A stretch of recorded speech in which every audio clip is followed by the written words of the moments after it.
I spent the entire night sewing my daughter's wedding gown, stitch by painful stitch, without even stopping to rest my eyes. Each needle pass was a memory, every thread, a promise.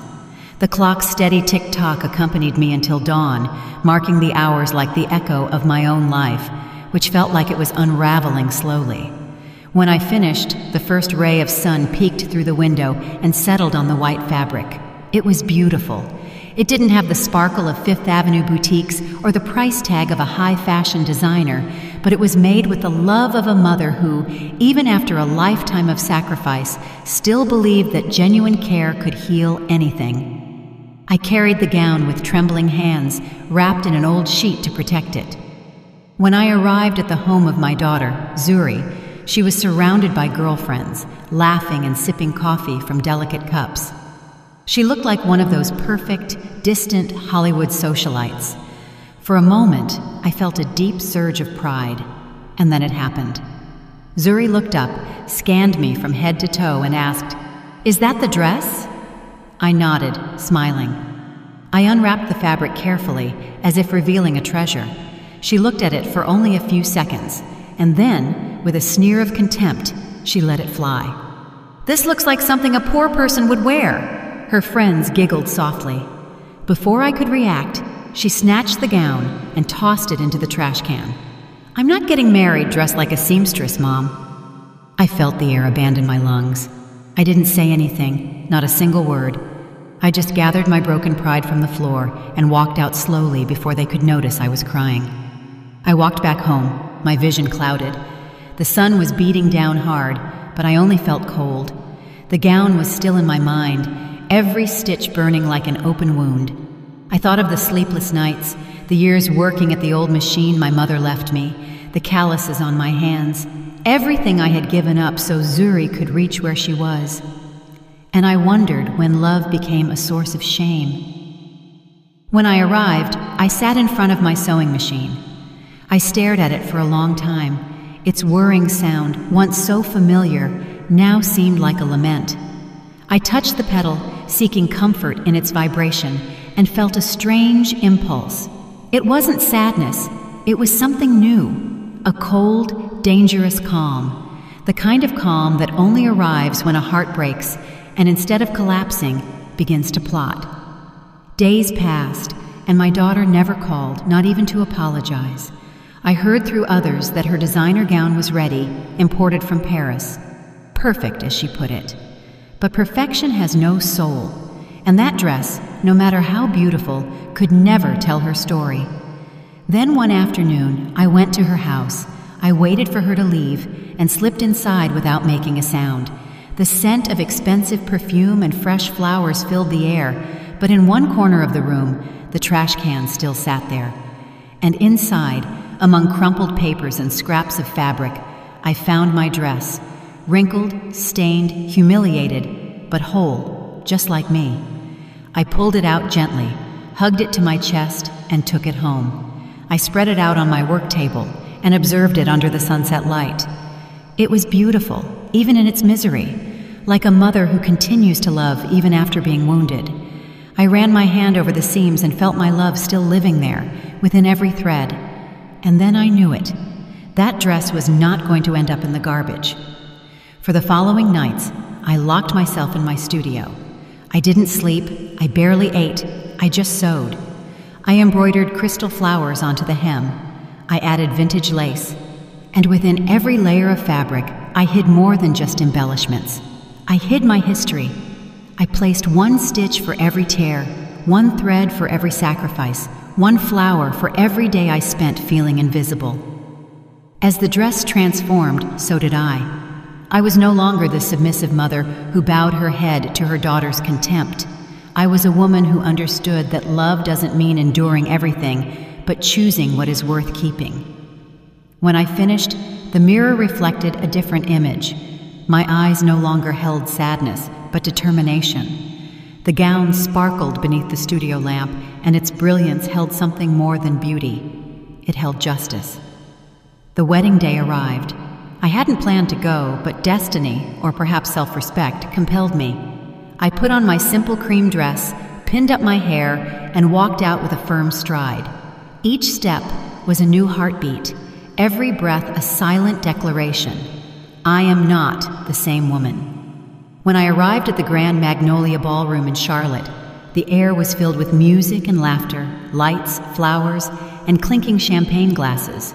Zuri, radiant, wore her luxurious foreign lace gown. She was beautiful, yes, but empty. She didn't see me enter, and I didn't want her to see me yet. I stayed near the door, observing in silence. My hands were trembling, not from fear, but from the weight of what was about to happen. Because that night, my daughter wasn't just going to have a wedding, she was going to have a lesson. When the clock struck 10, I took the first step toward the center of the room. The murmuring stopped. Every eye turned to me. Zuri looked up. Her smile disappeared, and in that instant, I understood that destiny had been preparing me for this moment my entire life.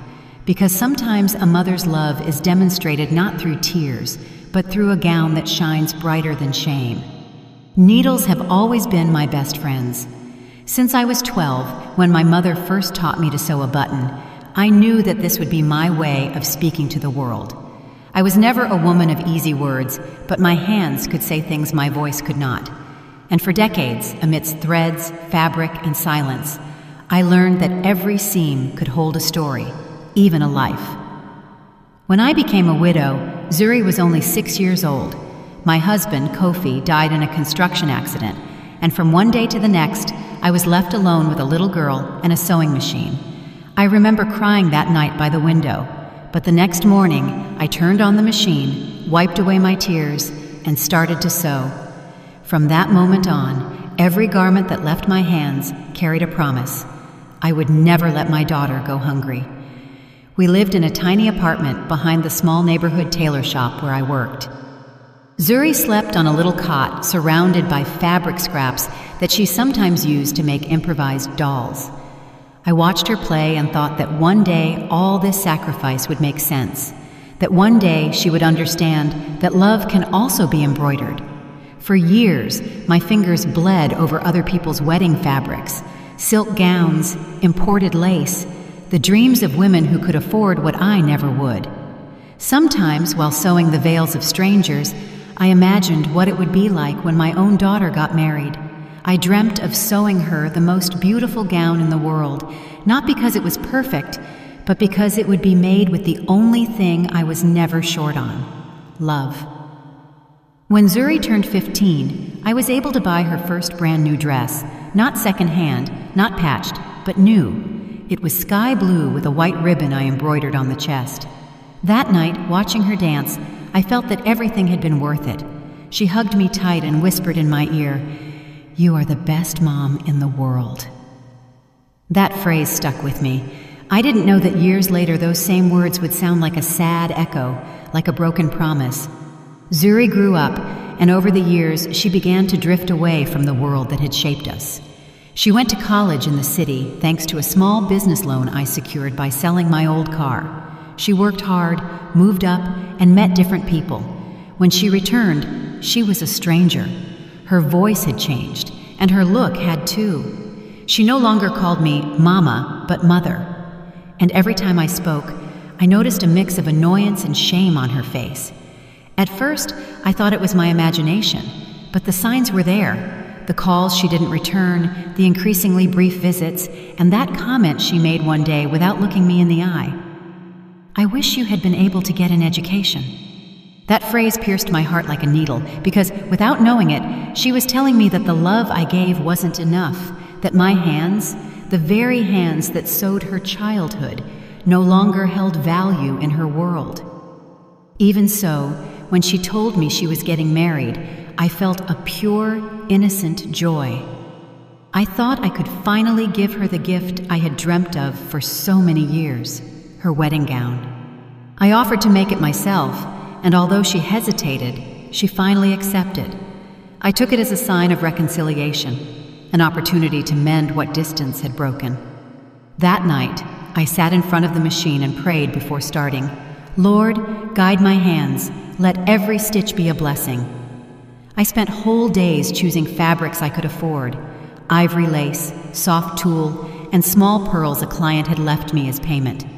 Every thread carried a wish, every fold a hidden tear. And inside the lining, where no one else could see it, I sewed a tiny piece of my own wedding dress. It was my way of telling her, without words, "Take me with you, daughter. Even if you no longer see me, I will be there." But when it was all finished and she rejected it, it wasn't just the dress she threw in the trash. It was my story, my love, the invisible thread that still united us. That night, I didn't sleep. I stayed watching the machine, turned off and thought of my mother, how she too sewed until she was exhausted. She always told me, "Daughter, women like us don't have swords or fortunes. Our strength is in our hands." And in that moment, I understood. My strength was not in being accepted, but in continuing to weave my own destiny, even if they unraveled it over and over again. I touched the stained fabric I had taken from the trash can again. I ran my fingers over the broken seams and felt my love still beating within it. I thought of all the times I hugged her without being hugged back, the uncomfortable silences, the "Mom, please don't come dressed like that" moments, and I understood that humiliation, if sown with patience, could also become a lesson, because pain doesn't destroy, it transforms. And that transformation had already begun. Over the following days, something changed in me. I began to sew, not for her, but for myself. Every stitch was a way to heal. The thread ran smoothly, almost as if the machine understood my soul. I was no longer embroidering a gown, I was embroidering my freedom. And though Zuri didn't know it, I already had a plan. On her wedding day, she would wear the dress she chose, but everyone would remember the one she scorned. Because some loves are forgotten and others are avenged with elegance. And mine was about to shine. The wedding day dawned under a gray sky. It wasn't raining, but the air smelled like a storm, as if the whole world sensed that something was about to break. I dressed in the only decent outfit I owned, the same one I had worn to my mother's funeral, and carefully styled my hair, not because I wanted to impress anyone, but because that day I was going to face my past with my head held high. I carefully tucked the restored gown into a white linen bag, folded with the precision of someone guarding a secret. It was neither a gift nor a complaint. It was a response, a silent answer to a daughter who had forgotten what it means to love without shame. When I left the house, the wind was blowing hard. I walked to the bus stop, my hands clutching the bag as if it were my own heart.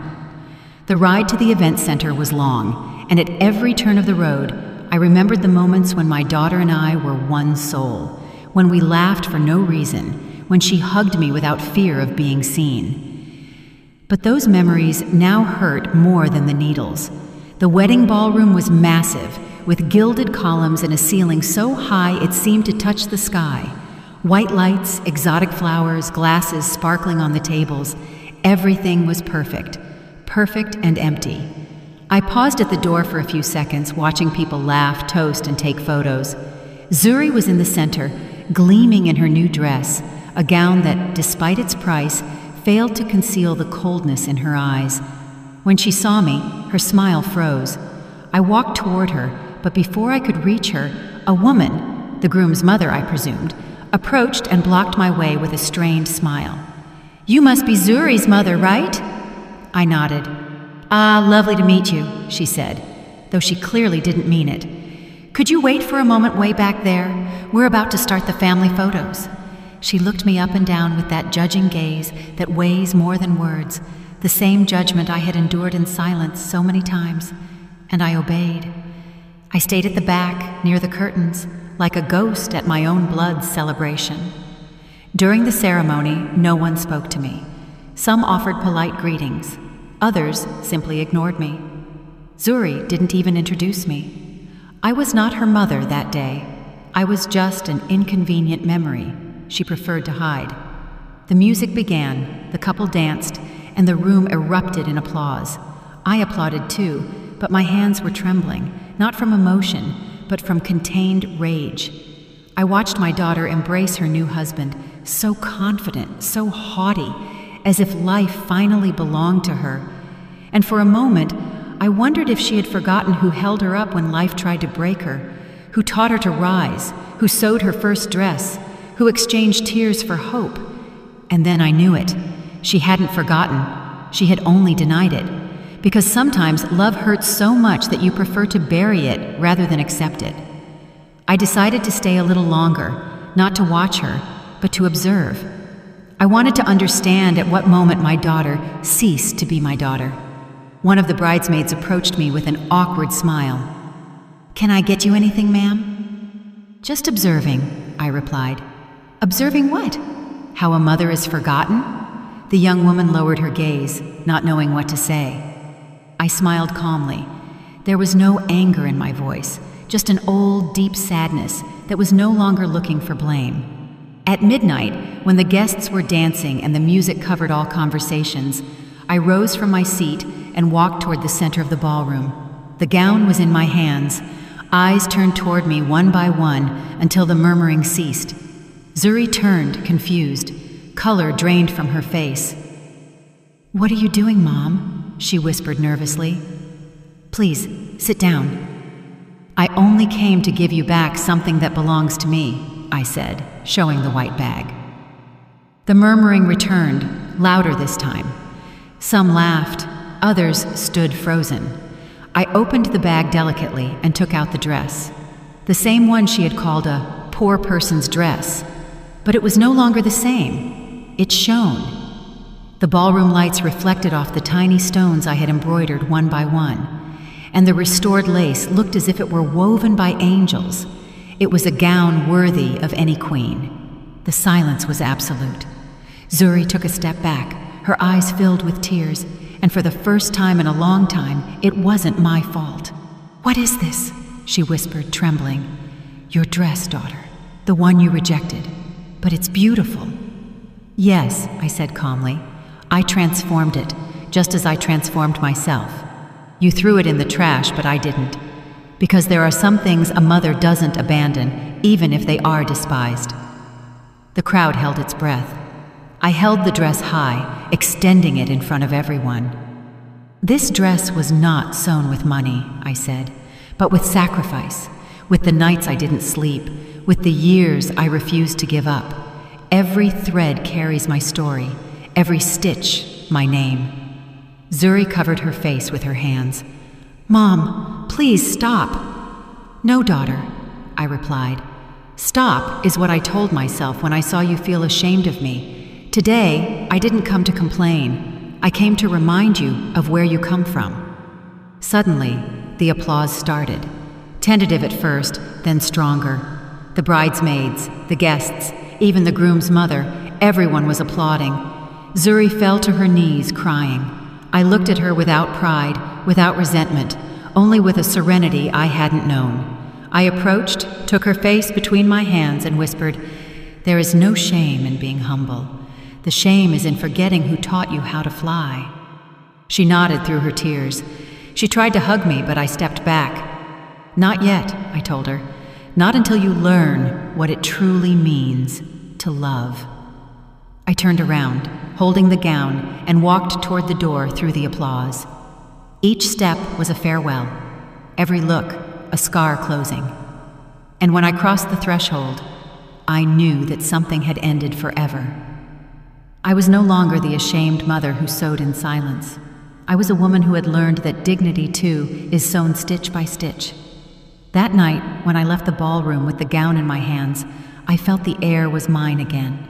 The moon hung over the sky like an old lantern, and the party lights reflected in the lace, giving it an almost supernatural glow. There was no music or applause outside, only the silence of a woman who had said what she needed to say without screaming. I walked slowly back to my house. Each step echoed on the empty street, like one more stitch, closing forever the wound my daughter had left me. I didn't cry. I couldn't. I had cried so much in my life that night I was dry. Only my heart ached, but not from sadness, but from exhaustion. When I arrived, I hung the gown in front of the mirror. It was beautiful, too beautiful for contempt. But what no one knew, not even Zuri, was that inside that gown was something more than thread and embroidery. There was a hidden truth. Weeks before the wedding, when I decided to rescue the dress from the trash can, I didn't just restore it, I transformed it into a silent letter. Inside the lining, between the layers of tulle and lace, I sewed small, handwritten notes, carefully folded pieces of paper, where I had left fragments of my story, her childhood, my soul. In one of them I wrote, "When you were born, I thought life had given me back what it took away. I never imagined that love could also hurt when too much is given." In another, I sewed your first dress with old fabric, but with hands full of hope. I didn't know that someday you would be ashamed of the love that sheltered you. And in the last one, the smallest, the most secret, I put a phrase that had been my mother's. The thread that joins a mother and her daughter is not broken. It only stretches until one of them learns to let go. I didn't know if Zuri would find those notes. I didn't know if she would ever have the courage to open the dress, but I did it anyway because sometimes you sow words so they can blossom when silence is no longer enough. Over the following days, the wedding was the talk of the whole neighborhood. Some neighbors came to congratulate me, others just to pry. I listened to them in silence while I sewed in my studio. I didn't like talking about the subject, not because I was ashamed, but because I knew the true ending had not yet arrived. And it arrived sooner than I imagined. 3 days later, Zuri appeared at my door. She was pale, her eyes puffy, and her voice broken. "Mom, can we talk?" I stood still. For a second, I wanted to hug her, but something inside me told me to wait. "Of course," I replied calmly. She walked in slowly, as if she feared the house would reject her too. She sat in the chair where she had waited so many times for me to finish sewing her a uniform, a dress, a life. She carried the gown in her hands. She placed it on the table without looking at me. "I opened it," she said. "I see. I found your letters." The silence filled with her ragged breathing. For the first time, I saw her vulnerable. She was no longer the haughty woman from the wedding. She was my little girl again. "I didn't know," she whispered. "I didn't know how much you had done for me." I lowered my gaze. "You didn't have to know. Mothers don't count the stitches. We just sew." I was such a fool, Mom. "No, daughter," I said. "You were human, and pride is also inherited, just like the color of your eyes." Zuri broke down crying. She knelt beside me, just like when she was little. She took my hands, and I felt them tremble, just like mine. "Forgive me." "You don't have to ask for forgiveness," I said. "You have to learn." We stayed like that, in silence. I didn't cry because forgiveness, when it's sincere, doesn't hurt. It brings relief. Zuri rested her head on my lap, and for an instant, I felt the weight of her childhood again, the same warmth, the same fragility. It was as if the years had reversed. After a while, she looked up. "Can I stay with you for a few days?" she asked. "Of course," I replied, smiling, "but you'll have to earn your keep, sewing, sweeping, cooking, living." That night, we ate dinner together for the first time in years. The silence between us was no longer awkward. It was warm, necessary. Zuri ate quietly, watching me from time to time as if she were seeing a stranger. "I always thought you were weak," she said suddenly. "And now I know you were just tired." "Yes, daughter," I replied with a smile. "Love can tire you out too." The next day, while she slept, I took the gown and stored it in a wooden box. I didn't do it to keep it as a trophy, but as a testimony, proof that even the most broken bonds can be sewn together again if one has the courage to accept the scars. Before closing the box, I added one last note. When you read this, perhaps I will no longer be here, but I want you to remember that humility is not inherited, it is learned. And you, my daughter, have already made the first stitch. I closed the box carefully and put it away in the closet next to my threads, my needles, and the remnants of the blue fabric from her 15-year-old dress. Everything that had been my life, everything that once defined me, now fit into that silent corner. and for the first time in many years, I felt peace. Not the peace of oblivion, but the peace of one who has sewn her soul back together and left it perfect, with the wound visible. The days Zuri spent with me were different from anything we had lived before. For the first time in years, we shared breakfast, conversations, and silences that no longer hurt. I sewed in my studio, and she sat by the window, watching me. Sometimes she would awkwardly weave with me, pricking her fingers, laughing through tears when the thread slipped away. It was like seeing her become the girl who used to ask why Mom's dresses were always the prettiest, even if they didn't sparkle. But peace, like everything in life, doesn't last long when there are open wounds. One afternoon, as we were doing the dishes, the telephone rang. Zuri dried her hands and answered. Her face changed instantly. "It's Imani Ellington," she murmured. Her husband's mother, the same woman who had looked at me at the wedding as if I were hired help. Zuri listened in silence, nodding nervously. When she hung up, she told me in a low voice, "She's coming for dinner tomorrow. She says she wants to talk to me and to you." The mug in my hand slipped and crashed to the floor, shattering. "With me?" I asked. "Yes, Mom. She said it's important." "Then let her come," I said firmly. "But let her come with the truth, not just manners." That night, I didn't sleep, not out of fear, but out of premonition. There was something about Imani Ellington that felt familiar, something I couldn't quite place. I spent the hours cleaning the tablecloth, polishing the silverware, preparing a simple dinner, not because I wanted to please her, but because good manners are never lost, even if others ignore them. When the clock struck 8, the sound of the doorbell cut the silence of the house. Zuri opened the door. The woman walked in, enveloped in an elegant coat and an overly strong perfume, one of those scents that tries to cover up the smell of the past. "Good evening," she said, barely glancing at me. "Good evening," I replied. "Please, come in." We sat at the table. For the first few minutes, no one spoke. Zuri feigned serenity, but her hand trembled on the napkin. Imani toyed with the silverware, avoiding looking at me. I waited because I knew that truths, sooner or later, unraveled themselves. "I suppose you don't remember me," Imani finally began. "No, ma'am," I said, "but my memory does not forget the voices that wound, and yours at the wedding was clear." Zuri pressed her lips together. The woman sighed, lowering her gaze. "You are right, and I came specifically for that reason." There was a long silence. Only the clock dared to speak. She continued. "Many years ago when I was young, my mother had a seamstress, a woman who sewed better than anyone, even though she charged next to nothing. I was arrogant, haughty, and I treated her with contempt. I demanded miracles, made her wait hours to pay her, and sometimes didn't pay her at all. Until one day that woman disappeared from the shop. I found out she had been widowed and had a little girl." My hands froze. My heart skipped a beat. "What are you saying?" I asked. The woman looked at me with moist eyes. "That woman was you." For a moment, the world stopped. I remembered that tailor shop from so many years ago. I remembered her young face, her jewelry, her authoritative voice.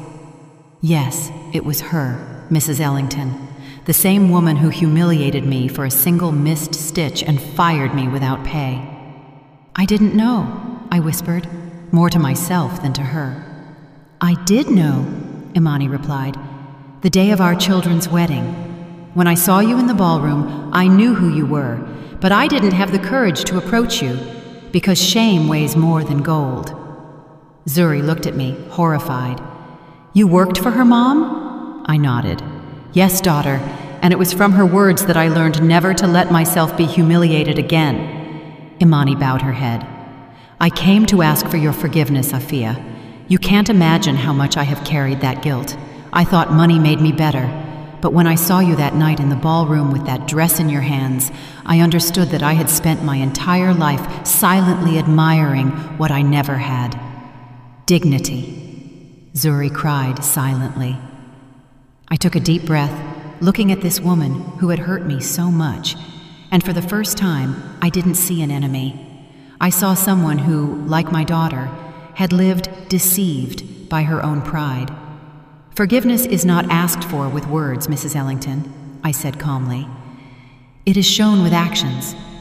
"I know, that's why I came. And what do you want to do now?" "Help." "Help me do what?" "Open your own studio." Zuri looked up, surprised. "My mother? A studio?" "Yes," Imani replied. "With your talent, you can teach other women.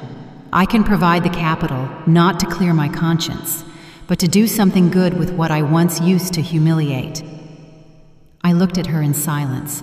Inside, a part of me wanted to reject her offer, to yell that forgiveness cannot be bought with money. But another part, the wiser part, the one that had learned to mend wounds, told me that sometimes accepting help is also an act of self-love. "All right," I finally said. "I accept, but with one condition." "Anything you want," Imani replied. "The studio will carry my mother's name." "What was her name?" "Hope, because that was the only thing I never lost." Zuri got up from the table and hugged me tightly. "Mom, I can't believe it." "Believe it, daughter. Life doesn't always offer revenge, but it does go in circles. And sometimes, when the wheel turns, seamstresses teach queens how to mend their souls." Imani nodded, crying. "You're right. Money runs out. Dignity is inherited. And humility," I added, "is not washed away with money. It is earned with deeds." The dinner ended with a different silence, the silence of things that finally find their place. Before leaving, Imani shook my hand. "Thank you for letting me in." "Thank you for daring to come back," I replied. When the door closed, Zuri looked at me with eyes full of pride. "Mom, I didn't know you were so strong." "No, daughter, I'm not strong. I just learned that the firmest stitches are the ones made after you've been broken." The following night after that dinner, I slept restlessly. It wasn't guilt or excitement. It was intuition. There was something about Imani Ellington's words that didn't quite fit. Too much interest, too much remorse, too late. I woke up before dawn. The air smelled of damp earth, and the bird song sounded distant, as if coming from another world. I poured myself a cup of coffee, and while the house remained silent, I took the dress box, opened it, and ran my fingers over the lace, over the notes I myself had hidden in the lining. I thought of my mother, her voice saying, "Truths, daughter, are not searched for. They are unsown." And without knowing why, that phrase stayed with me all day. Imani returned a week later with papers in her hand and a carefully rehearsed smile. "I have the studio contract, Afia," she said. "So soon? I don't want to waste time. I've been thinking a lot about all of this." Zuri watched us from the table with that mix of joy and doubt that only children feel when they see their mothers approach old wounds. "Let's sit down." Imani unfolded the documents, talking about loans, machinery, space, and employees. I nodded, but something about her tone felt strange. It wasn't just regret, it was fear. "What's the rush, Mrs. Ellington?" I asked her. "Rush? No, I just want to do things right. I'm not talking about the studio, I'm talking about you." I looked her in the eye. "You have something you haven't said." Her face paled. She lowered her gaze. Her hands trembled on the tablecloth. Zuri frowned, not understanding. 30 years ago, she began, her voice trembling. "My mother didn't just have seamstresses. She also had secrets. I was young, reckless. I had a comfortable life, but it was empty. And then I met a man. A chill ran through my body. I knew, without knowing how, who she was referring to. His name was Kofi Bakari," she said, and the coffee caught in my throat. My breathing stopped.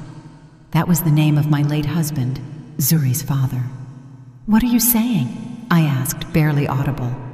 "What I should have told you years ago," Imani replied through tears. "Your husband worked at my mother's shop before he married you. He was a noble, quiet boy, and I fell in love with him. Zuri jumped in her chair. What? I never told him, Imani continued. I never looked for him after he married you. But the day he died, I was there. The air grew heavy. Zuri looked at me, horrified. What does that mean, Mom? I couldn't speak. Imani continued between sobs. I went to the hospital because I found out through a friend. I arrived late. I only saw them moving him. He had an envelope in his hand, an envelope addressed to you, Afia. My eyes blurred. For years, I had believed Kofi left nothing, that his death was as sudden as his silence. An envelope, I whispered. Imani nodded. She pulled an aged, carefully folded piece of paper from her purse. I kept it. I didn't know if I should deliver it. I thought you would hate me, but after the wedding I knew I couldn't hold on to this any longer. My hands were shaking as I took it. The paper was yellowed, the edges worn. I opened it carefully. Inside, Kofi's handwriting was still firm, straight, unmistakable. Afia, if you are reading this, it means I didn't get a chance to tell you what you deserve to hear. I was not a good husband or a good father, but there is something you do not know. Before you, I made mistakes. One of them has been following me until today. If a woman named Imani Ellington ever appears, do not hate her. Just tell her that I forgive her, because she too was a victim of the same pride that destroyed me. The paper dropped from my hands. Zuri picked it up and read it in silence, tears streaming down her face. I stood looking at Imani, who was crying with her hands in her lap. For an instant, all the pieces clicked into place. The humiliation, the remorse, her insistence on making amends. It wasn't just guilt, it was redemption. My mother destroyed a lot of people, Afia, Imani said through sobs, and I followed her example, until I saw you that night in the ballroom with your gown in your hands, and I understood that I also needed to ask for forgiveness for the inherited sins. I stood up slowly. I didn't feel anger, only a deep sadness, because life has strange ways of joining the threads that we cut with hatred. And why didn't you tell me sooner? I asked. Because it wasn't the right time, she replied, because forgiveness is not asked for until you can look the person you hurt in the eye. Zuri stood up, trembling. Then my husband's father. No, I interrupted gently. That has nothing to do with you, daughter. Your father was mine. His past does not belong to us. I hugged her for the first time. I felt like we were closing a cycle that had been bleeding for decades. Mrs. Ellington, I said finally, if your intention was to ask for forgiveness, you have done so, but we don't need anything more. We can open the studio, but not to clear guilt. We will open it to teach other women that the past is not erased with luxury or with tears, but with purpose. She nodded, wiping her eyes. Thank you, Afia. And if you truly want to honor my husband's memory, do not forget this, I added. Wounds are not covered with silk, they are sewn with truth. That night, after she left, Zuri stood looking out the window. Mom, everything you lived through, everything you endured, was for love, right? Yes, daughter, but not just for your father, for you too. Because one day I understood that a mother's love is the only one that doesn't need applause. She rested her head on my shoulder, and in that silence, I understood that sometimes justice does not come with shouts or revenge, but with the peace of knowing that the truth, no matter how painful, sets you free. The following week, when the emotions seemed to have calmed down, I received a letter. It was from an estate lawyer in the city. On the envelope, my name was written in elegant, old-fashioned script, Afia Bakari. For a second, I felt my heart stop. It had been years since I had seen that last name next to mine. Kofi had left me in many ways, first with silence, then with his absence. And now, from the grave, he seemed to be speaking to me again. The envelope weighed more than I imagined. I opened it slowly with trembling hands, and inside, I found a sealed letter and a small brown envelope closed with wax. Zuri was with me, and seeing my pale face, she said, "Mom, are you okay?" "I don't know," I replied, "but it seems your father didn't take everything with him." We sat down together. I slid the letter between my fingers, took a deep breath, and opened it. Kofi's voice, written in those lines, still seemed warm, as if time had not passed. "Afia, if this letter reaches your hands, it is because something I couldn't resolve in life has finally found its way. I never knew how to ask for forgiveness with words, but you always understood the language of silence, and that is why I trust you will know how to read between the lines of what I leave you. I didn't give you an easy life, but I hope that at least this, which I leave you, gives you something more valuable than money: the truth." Inside the brown envelope are documents for an account I never mentioned to you. It's not large, but it was made with the work of my own hands, without stain. It is for you and Zuri, so that you never again have to depend on anyone's pity. But above all, there is something else: a journal. In it, I wrote everything I didn't know how to tell you, and everything I learned watching you love, even when you weren't loved in return. If you remember me, do so not for my mistakes, but for the stitches life forced us to make together. I stood motionless, my eyes fixed on the words. It was the first time in years I felt Kofi speaking to me from his soul, without excuses or masks. Zuri hugged me tightly. "Mom, Dad loved you." "Yes," I said, with contained tears, but he didn't know how. The brown envelope contained a leather journal, worn at the corners. Inside were pages filled with Kofi's handwriting, messy, as if he had written them at different times in his life. The first pages spoke of us, the day we met, my laughter in the studio, how my way of sewing made him feel at home. Then the pages turned dark, filled with frustration, guilt, and his fear of not being enough. I can't stand to see how the world despises her for being humble. She sews as if she were mending the universe with every stitch, and all I know how to do is break what she repairs. We read in silence until we reach the last pages. There, his tone changed. It seemed to have been written in his last days, when illness had consumed him. "If you ever feel alone, Afia, look for the red thread. It's in the drawer of our old house, where you kept the studio fabrics. That thread was the first one you used to sew Zuri's dress. I kept it. I never told you, but when I saw that thread, I remembered why everything was worth it. That thread, my love, is the only thing that still connects me to you." I couldn't sleep that night.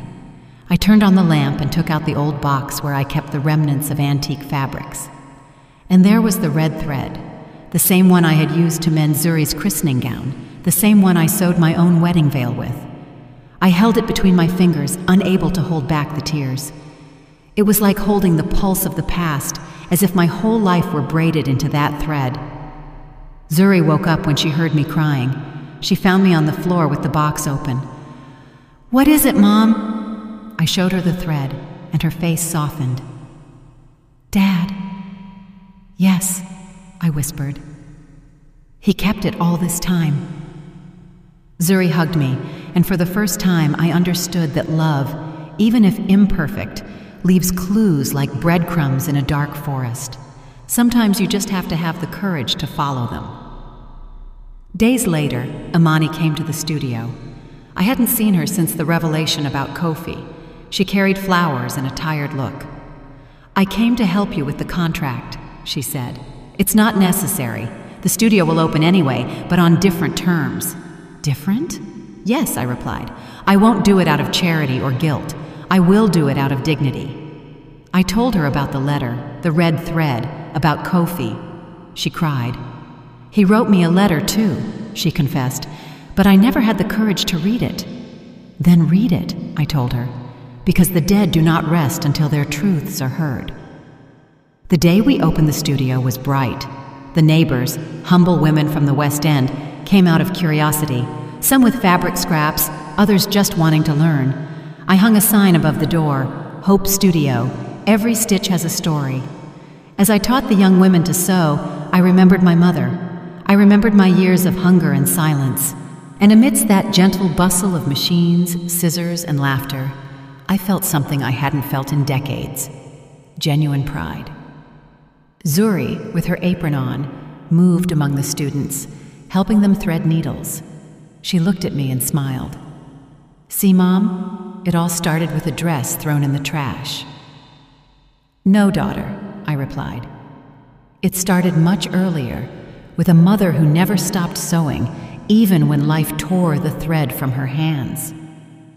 That afternoon, before closing the studio, I framed the red thread. Underneath it, I wrote a sentence in my own hand: "In the end, all wounds close, if you have the courage to hold the needle with love." And as I hung it on the wall, I understood that this thread didn't just join fabrics, it joined generations, stories, pains, and forgiveness. It was the invisible thread that connected me to my mother, my husband, my daughter, and all the women who had sewn their destiny with wounded hands but intact hearts. That night, before sleeping, I took Kofi's journal one last time. On the final page, with faded ink, there was a sentence I hadn't seen before. "Love is not always sewn with thread. Sometimes it is sewn with resignation, and sometimes with the silence of one who waits to be understood in another life." I closed the notebook and turned off the light, and in the darkness, with a tired but peaceful smile, I understood that I had already been understood. Several years have passed since that wedding, since that night when pride and love measured themselves face to face and dignity finally prevailed over silence. Today, my hair is completely white and my hands are full of small, fine scars, like paths drawn by time. Each one of them tells a story: a dress, a tear, a mended hope. And though the days sometimes feel heavy, my heart feels lighter than ever. Hope Studio is still open. It's a lively place, full of women who arrive with broken dreams and old fabrics, believing they are useless. And yet with patience and love, they learn that everything, even what seems irreparable, can be shaped again. What I sew now are not dresses. I sew souls. Every morning I open the windows and let the sun illuminate the rolls of fabric resting on the shelves. The smell of cotton and fresh coffee mixes with the laughter of the young apprentices, and sometimes I close my eyes just to enjoy that sound, the melody of work well done, of a present that no longer hurts. Zuri has been working with me for 3 years. She is in charge of teaching embroidery to the beginners, even though she still pricks her fingers from time to time, but she does it with a smile. Sometimes I look at her and think that the red thread Kofi spoke of, the one that seemed invisible, is still moving between us, tying what I once thought lost. There are days when she arrives early, kisses my forehead, and says, "Mom, I learned that sewing is praying with your hands." I smile because that is what my mother used to say when I was a little girl. Time repeats itself, but when love is present, cycles are no longer curses, they are blessings. One Saturday afternoon, as we were tidying up the studio, a young woman with a girl of about 10 years old appeared. She carried a stained and torn white fabric in her hands. "Do you teach sewing here?" she asked shyly. "Here, we teach how to start over," I replied, inviting her in. As I showed her the tables and machines, I noticed the little girl watching the framed red thread hanging on the wall. She approached it, looked at it curiously, and said, "Can that thread also be used to sew dresses?" I smiled. "No, little one," I replied. "That thread is for sewing things you can't see." "Like what?" "Like broken hearts." The girl looked at me seriously, and for an instant, I saw in her eyes the reflection of Zuri when she was small. Time, I thought, has a habit of returning what we once lost, only with a different face, to see if this time we know how to take better care of it. That night, as I was closing the studio, Zuri approached me with an envelope. "Mom, this came addressed to you." The sender was the Black Women's Entrepreneurial Coalition. Inside was a handwritten letter in firm script. "Afia Bakari, we have followed your work at Hope Studio. Your story has inspired many women. We want to give you an award for your labor and for demonstrating that dignity can be sewn stitch by stitch. Below was an invitation to an event in the city. Zuri hugged me with tears in her eyes. "You deserve it, Mom." I shook my head, smiling. "No, daughter, we all deserve this." On the day of the event, I put on my best dress, a simple cream-colored one, made with my own hands.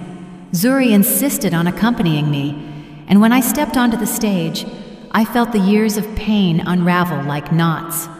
In front of me were women, young, old, mothers, daughters, all with similar stories of abandonment, sacrifice, and silent love. I took the microphone and took a deep breath. "I am nothing more than a seamstress," I said. "But over the years, I learned that no fabric is so torn that it cannot be repaired if you hold it with patience and faith. And the strongest thread is not the one that shines, but the one that resists." There was a long, deep round of applause that I felt in my bones, and as I stepped down from the stage, I saw Imani Ellington among the audience. I hadn't expected to see her. She approached slowly with a bouquet of flowers. "I knew you would achieve this, Afia," she told me with a genuine smile. "No one achieves anything alone," I replied. "You only move forward when you learn to sew with the hands of others." That same night, back home, I found Zuri waiting for me on the patio with her daughter, my granddaughter Naya. The little girl was playing with a piece of red thread. "Look what I found in the studio, Grandma," she said, smiling. "Can I keep it?" I watched her for an instant. The thread seemed to glow under the moonlight. I nodded. "Of course, my love, but promise me you will take care of it." "Why?" "Because that thread unites the women of this family. When you hold it, you are never alone." Naya wound it around her wrist and continued playing. Zuri looked at me with tears in her eyes. "Do you think she will understand someday?" "Yes, daughter," I replied. "She will understand when she has to mend her first heartache. That's when she'll know that the red thread is not just a symbol, it is an inheritance." Over time, the studio grew. Women came from other towns, even young people who had never touched a needle. Some brought wounds that couldn't be seen, a betrayal, a loss, a hurtful word from childhood. And every time someone arrived, I told them the same thing. "Take an old fabric and start sewing. It doesn't matter if the thread breaks, I'll teach you how to rethread it." Because sewing in the end is not just about joining pieces. It's about understanding that mistakes also leave patterns, and that scars, just like men's, are proof that life was lived bravely. One winter, Imani fell ill. Zuri and I went to visit her. She lived alone in a large but sad house. She received us with a blanket over her legs and a peaceful look.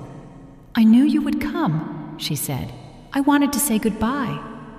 I took her hand. "You owe me nothing, Imani."